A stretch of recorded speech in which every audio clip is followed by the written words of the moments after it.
Hello, everybody, and welcome to the first episode of HorrorVale Act 1 Developer Commentary. I'm your host, Dustin Andrews, aka lead designer of Batwork Software in HorrorVale, and I am joined by. Hello, I'm Matt. I am the composer and general audio man for HorrorVale, and I've also designed one or two characters. Yeah, so a while back we did a poll on Twitter asking people what kind of videos they would like to see on the channel. And one of the top rated things was that people wanted to see developer commentary. So that's what we're going to do. We're going to go through all of Act 1 and basically just give our thoughts on things and talk about how things were developed and how things have changed. Do keep in mind that we are not playing the actual Act 1 demo that's available for people to play right now. So you'll see things that are different or things that are changed. Even though it says Act 1 on the screen, this is actually technically the full version of the game that's still in development. Sneak peek. So, Matt, do you want to talk about the title screen ambience you got going on here with the wind chimes and stuff? And it's really, really hard to tell that I prompted you to ask me that before we started recording, but I will explain. So this track was composed a little bit like the Deku Tree, the Great Deku Tree of Mockery of Time, of course, in that it's more or less one chord and it's just going up and down and all over the place. That's the base of the track. It's really simple, but when I watched a video about the Deku Tree and that was really interesting, I thought I'm going to try that. And here we are, a little marimba going up and down and all around. So. Yeah, and the title screen was actually made very early on. This was like one of the first arts that I did for the game, like the picture with Alice and everything. Eventually this in the one goes back. Yeah, eventually in the full game, I want to have it like I'm gonna redo the whole thing so it's like crisp, because you see it's kind of blurry because it's like scaled up or whatever. But eventually there will be like animation going on, like scruffy like breathing and the wind blowing in the leaves and stuff like that. Yeah. But enough prattling on. Let's start a new game. Let's get started. Yeah. And if you weren't aware, this is certainly a work of fiction. So don't take it too seriously. But here we have the first introduction of Poe, and this like introduction actually used to be very, very different.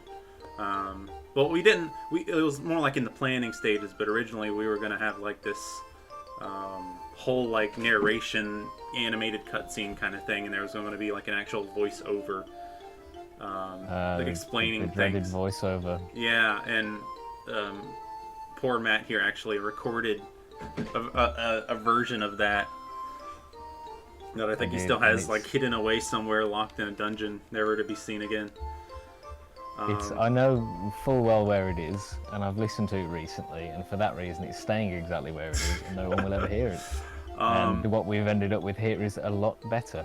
Yeah, I agree. So this whole stage play thing is actually kind of based off of the introduction to Universal's Frankenstein, where they had this guy come out in the beginning, and he was like on a stage, and he was basically explaining like the basic premise of the show and like warning people that it might frighten them, because back in that in that day that was like a terrifying idea to have this monster that's alive and like a dead person that's been brought back to life. And horror wasn't, we're all desensitized now, and you can watch that film and it's like whatever. But I'm getting way off track, but that was the basic premise behind having a stage play. And I had already done a design for Poe, although I didn't know what I was going to do with him or whatever. So he just felt like the perfect fit to introduce the story. Yeah, these tangents are what people want, man. They want inside the mind of the creator. Ramble away. This is what the people ask for. That is true. This was the song that's playing. It's one of the first songs, right? That you made. Very early. Yeah. It also, fun tidbit, it was also deafeningly loud originally, because at this stage I had not been making music for very long, and I didn't really understand what mastering was. So the title screen was very, very quiet, so you turn the volume up to hear it. Then Poe would come on screen and destroy your eardrums. Yeah. That's fixed now. Yeah. It's leveled out, thankfully. And you also remastered it a little. But yeah, like when I noticed like many like Let's Players who were, you know, a little bit less experienced with audio mixing and stuff like that, they would just start the game and you could hear all the audio, like you could hear the game so loud and you could not hear their voice at all because the Pose Carnival music was so loud. Yeah. But since then, I learned more or less a little. Well, I sort of know what I'm doing now. Not entirely, but I'm closer. So. Yeah. I mean, really the whole game is like that. Like, the further you get in, the more polished it gets, not just in the audio, but in pretty much everything, the game design, the art. There have been a lot of cases where... No, I was just going to say, that's going to be interesting to see for people, because we've only seen this from the inside. Yeah. From the outside, you're going to see the design evolve and expand. It's Although very cool. I have gone back a lot and, like, redesigned things, like, if you played the very earliest demos of the game, Skeleton Manor is going to look completely different here in a second. Oh, yeah. So I actually struggled a lot with how to start this game, and because originally it just started just like this. Like, you were just in the room, and there was no, like, Alice waking up. She was just there, but I thought that having her wake up added a little bit more to her character, and it was really cute. And we have there are more of these animated cutscenes to yet to see. So this, not counting like test rooms, Alice's room was the first room in the game. In very early demos, it was very empty. There was just like a bed, and there was this table, and there was like one poster, and that was her whole room. But at some point, I decided that it was, you know, really boring, and I wanted to add more life to it, to make it seem like Alice was an actual person and not just a character that, you know, the player is playing as. So she's got lots of things in here that show her interest, like she's into plants, she makes potions, she likes video games, she's got a computer over here where she works, you know, all that kind of fun stuff. And I think that wasn't the Skeleton's Lullaby the second song you ever made for the game? That's right. The first would be the battle theme, Spooky Swing. Skeleton Manor came not very long after. I can't remember exact dates, and the project files are lost in the void somewhere. Yeah. But really shortly after. And I should notice this room is a very good example of the sense of humour of the entire game. So if you're reading the examine text here and your eyes are rolling into the back of your head, this is what you are going to get. Yeah. Mandible Skålson really sets the tone. So love him or hate him, this is HorrorVale right now. Yeah, that's it. I mean, this poster has always been here, even like from the very first thing. I wanted this stupid poster to be here. Yeah, and there's, you know, more books and things. There's all kinds of things to examine. We're not going to examine everything because hopefully people who are watching this have played the game and they know what everything says. You know, we'd be here all day if we examined everything. Oh, yes. But, I mean, yeah, honestly, I mean, oh, yeah, here, you can see how everything is different starting here. The interior is much more detailed, the colours are nicer, it's just it's an all-round huge improvement. Yeah, and here's one of the things that was new is the diary. So normally you see like the icons at the top. In the full game there will be an extra icon for the diary, but for now it's just here in the key items. And basically what this is, if you haven't like kept up with our developer updates and stuff, this helps you keep track of everything from your side quests to main story objectives. So you can see in here Alice's objective is set for her. She's got to go to school, and as you unlock more acts, tabs on the diary will open up. So no matter what, you don't have to worry about, you know, let's say you stop playing the game for a week and you come back and you have no idea what you're doing. You don't have to worry about that. Additionally, you will see when it gets updated, there's a little icon on the top. And I have collected a tutorial here which is the combat tutorial. So this is going to get redone eventually, but you'll find that as you unlock tutorials, you can always go back and take a look at them there. And in that door on the right, we should tell them that actually...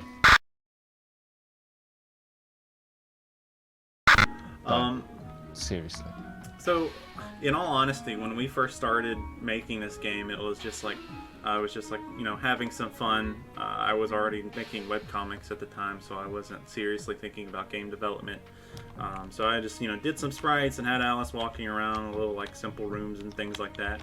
But then Matt, like, started making music for me. It was like, hey, you know, I'll make the music for your game. So he started making Spooky Swing and this song, the Skeleton's Lullaby. And when he sent me, like, the first works in progress, I was like, okay, I got to do this now because this is something special.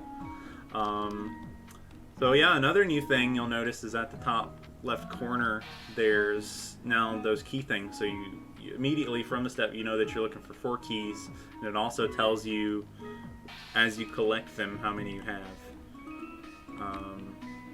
But yeah, this foyer's been Oh, there he is. The first Everyone's enemy, favorite, the chair. the dreaded chair. And here we have Spooky Swing, which is probably the most iconic song in the game. Well, it's got the most views on our channel. Yeah, that's true. So that's a good measure. Yeah. Actually, I should say that this is not the first music I've made for Dustin. If we go back to the beginning, we used to play Little Big Planet 2 together, and I made some music for him there, and that's where I got to grips with sequencing and that sort of thing. I also oh, go on. Oh, I was just gonna say that's where it all, you know, kind of started. The spark. Yeah, that was the seed. And then I made a little track for the webcomic you previously mentioned. I tried to make a theme for Sand Bandits, and listening back now, it's terrible. It's really bad. But that was the beginning. You've got to start somewhere. So. Yeah, I mean, I thought it was pretty good. We didn't production-wise, it's baby mode. Yeah, we didn't really. I kind of killed that chair too fast, so we didn't get a whole lot of time to dwell on the Spooky Swing music. But do you want to talk about a little bit about the development of the most iconic song in the game? Yeah, well, it was. Let's see. I was just going for a general battle theme, jazz, and also a bunch of sounds that I personally like, and also that Dustin kind of likes. So it's got, you know, the more perceptive of you will have noticed that, you know, you've got sounds from Mother 3, you've got Earthbound. There's a little sort of brass stab, and I was kind of going for a bit of a Cowboy Bebop thing in there. Oh yeah. It's that the whole track is just what do I want. What do I enjoy listening to? Put it in a battle theme. Yeah. Make it go, ooh. There you go. That's how you got it. So here we're going to get our first key. This puzzle with the chest is basically completely ripped off of Super Mario 64. And this ghost right here is named Mario. It's kind of a little jab to that. Nintendo, please don't DMCA us. But yeah. Don't tempt them. Don't tempt them, please. There is a puzzle in, God, what is the level called? Jolly Roger Bay or something like that? That's it. You got it. And there's a pirate cave in the bottom where there's treasure chests, and you have to do them in this exact order, or you get electrocuted. And Alice will also get electrocuted if she does them out of the right order. Makes her dad seem like not a nice guy for electrocuting his daughter. I've never really thought about that. That's horrible. So yeah, there we got our first move, heal, which is obviously not a recovery move like you might initially think. That kind of reverse of what reversal of expectations was one of the first things I wanted in the game. And actually, I've noticed that in the playthroughs that we've seen so far, some people don't realise that's a heal. That's not a heal until they get to the end of Act 1, and then they suddenly realise, oh, actually, that's a damaging move. They'll be low on health, and they'll have never used it, and they'll try to heal themselves, and it won't work. So this room is also something that was added later on. It wasn't in the early demos of the game. Spoiler alert, this is Raven's room, Alice's sister, who wasn't revealed at the time, but when it was time to come to reveal her, I kind of snuck this room into a patch, and only one person noticed that it was different. So that was kind of fun to kind of throw people through a loop. But there are hints in here. Yeah, it's her older sister. She moved out. She left the room a wreck, didn't even clean it up. That tells you a little bit about her. Environmental storytelling, folks. So now we'll go downstairs. We got all the keys up there. So the car key on the wall has kind of a funny story behind it. So this has gone through many renditions. Originally there wasn't anything here. It was just, you just had to walk up to the wall right here and interact with it. And the only way you would know that is if there's a pot over here who tells you that he saw Alice's dad put something in the back seat, and he would have also mentioned that the car key is over here. And then so you would just like check along the wall or whatever. And to people like Matt and I who have played lots of games, we kind of understand that there's supposed to be a wall there. So when you face this, you're examining the wall. But one of our, we did like a test run with one of our friends, and she was completely unable to, she didn't understand it at all. So after that, we did it.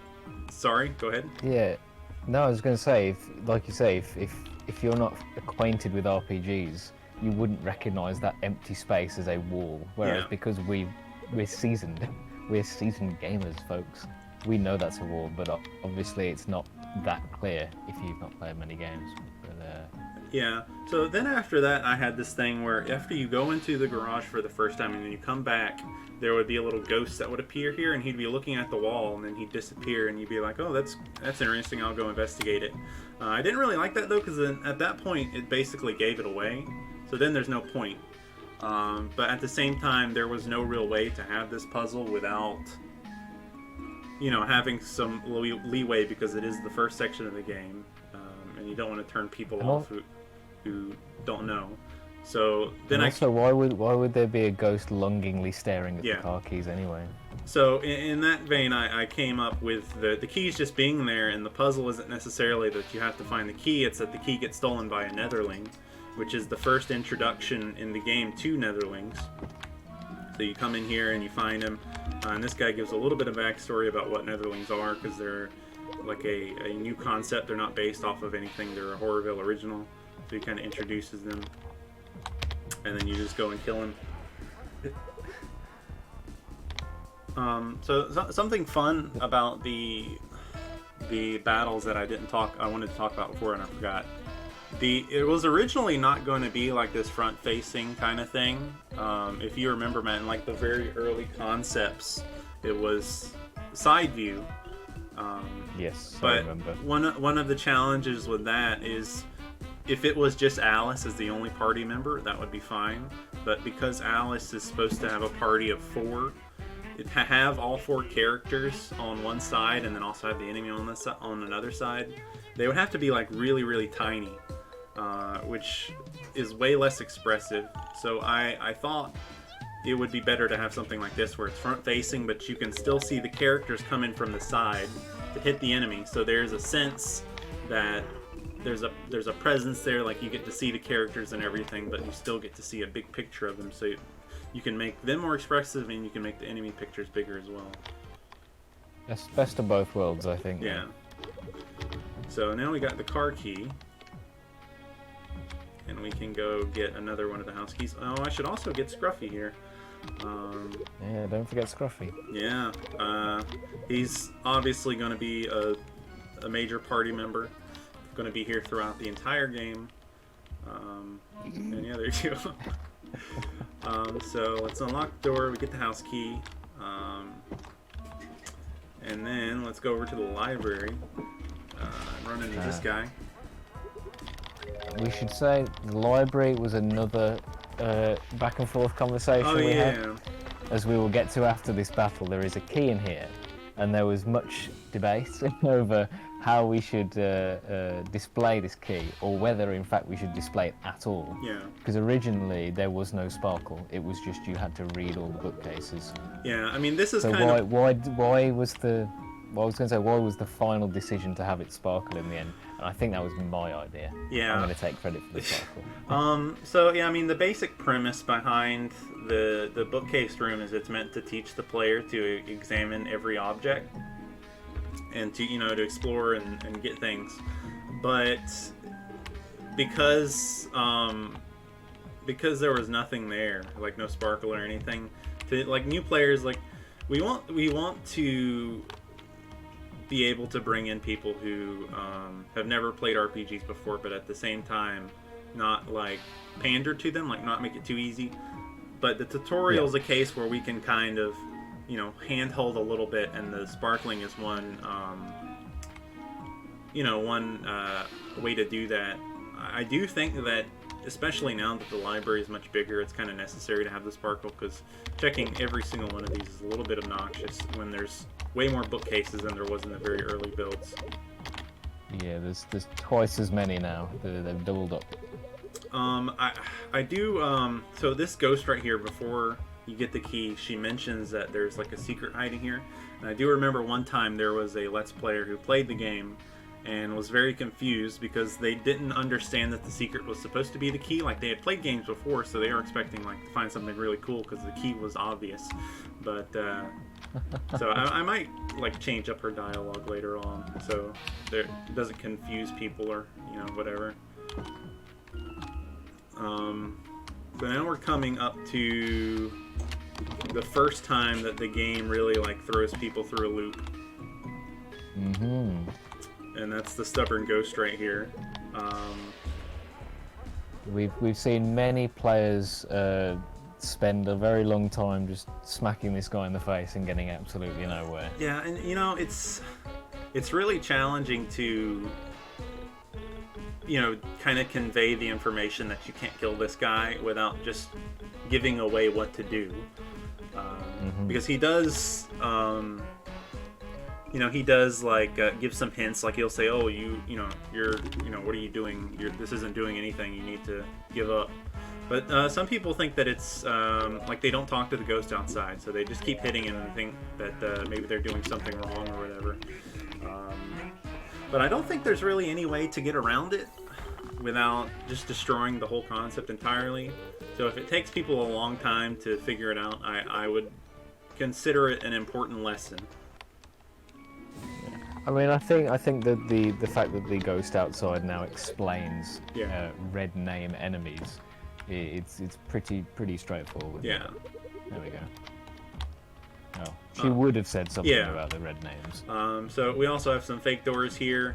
That one laughs, and if you go in this one over here, it takes you back here. It's kind of a little bit of a nod to Luigi's Mansion, where it had the fake doors, except these ones don't slap you in the face.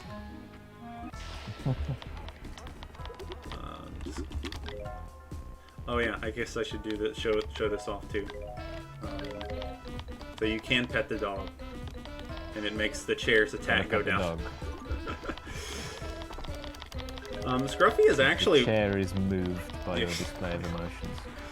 Scruffy is actually one of the strongest party members in the game. Like, he has really good stats.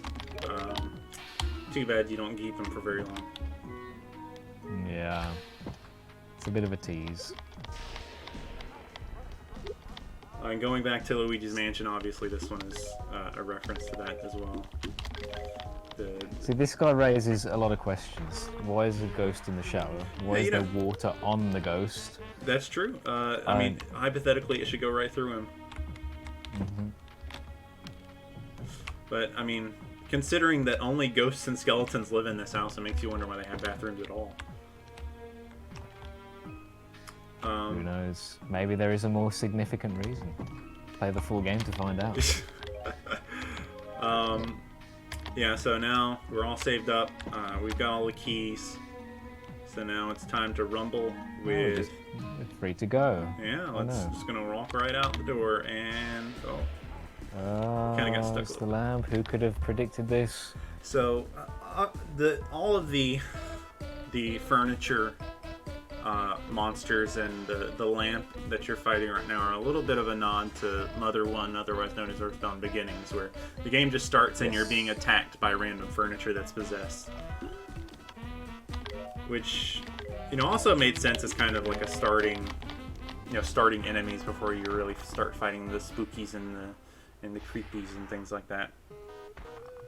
But it's no ordinary lamp, it's a possessed lamp. And I think that, like, all the people that I've asked, the song that's playing right now, Paranormal Activity, is like their favorite song in the game. See, I feel very conflicted because of all the early songs in the game, this is the one I like the least and is the one I'm most tempted to go back and change. Really? But there's part of me that doesn't... like production-wise, it's the same with some of the sound effects. Some of the early sound effects, if I was doing them today, I'd do them completely differently. But because they're sort of there, they've been cemented into Act Zero. I just haven't got the heart to touch them. Yeah, this was also your first foray into a boss fight song as well. That's right. The first boss fight I ever wrote in my life.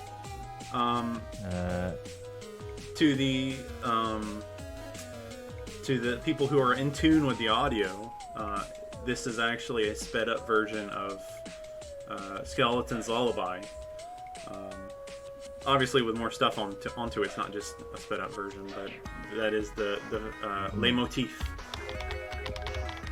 Yes, if you want to get your fancy terms in.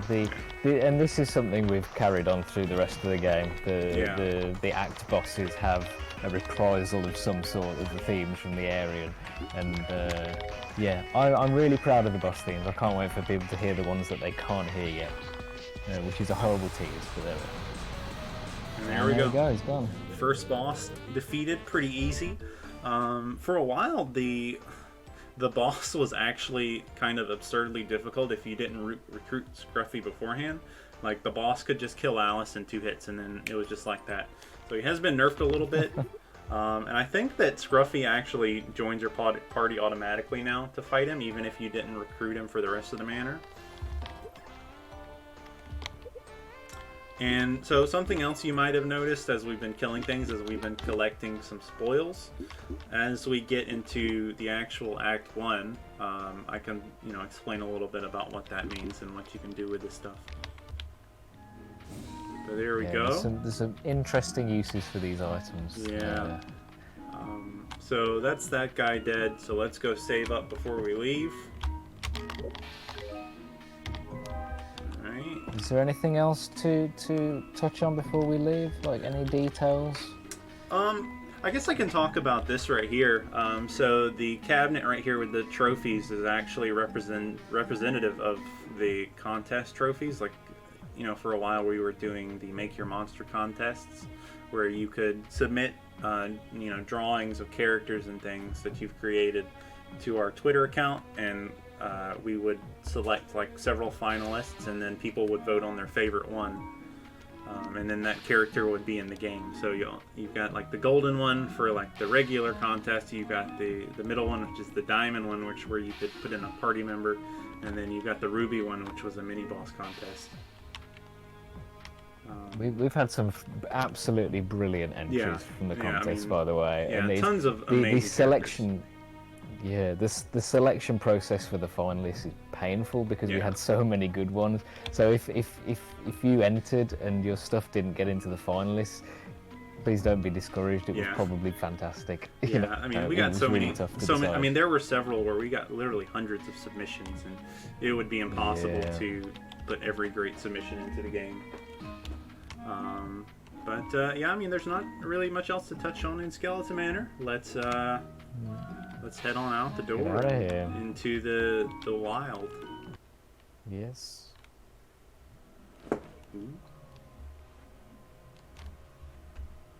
I haven't seen this before. Really? No, Jim. Of course I've seen it before. I was like, oh, the man hasn't played in a long time. He just forgot what the game's like. And here begins Act 1. Yeah. There with a fun little jingle. Yeah. And that'll be it for the Act Zero of the developer commentary. So next time we will start Act One and proper, and we'll go through that whole adventure and talk about all the things that all the behind the scenes things that are fun to talk about. And we'll see you guys then.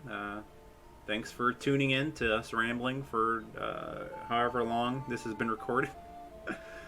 Thank you all. Thank you all for your support as well. Yeah. All the Discord guys, all the Patreon guys. Your encouragement is really, really just integral to the whole process, and we appreciate each and every one of you. Yeah, the game wouldn't be what it is without you guys. That's it. So, Well said. thanks for watching. We'll see you guys next time.